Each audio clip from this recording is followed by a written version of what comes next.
C. Joseph Vijay எனும் நான்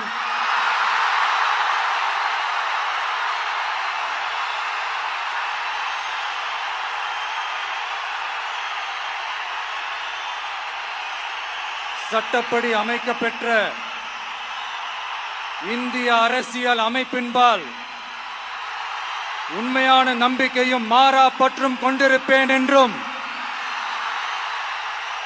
இந்திய நாட்டின் ஒப்பில்லாத முழு முதல் ஆட்சியையும் ஒருமையையும் நிலை நிறுத்துவேன் என்றும் தமிழ்நாட்டு அரசின் முதலமைச்சராக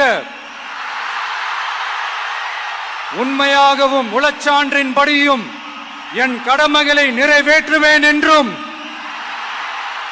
அரசியல் அமைப்பிற்கும் சட்டத்திற்கும் இணங்க அச்சமும் ஒருதலை சார்பும் இன்றி விருப்பு வெறுப்பை விலக்கி பலதரப்பட்ட மக்கள் அனைவருக்கும் நேர்மையானதை செய்வேன் என்றும் ஆண்டவன் மீது ஆணையிட்டு உறுதிமொழிகிறேன்.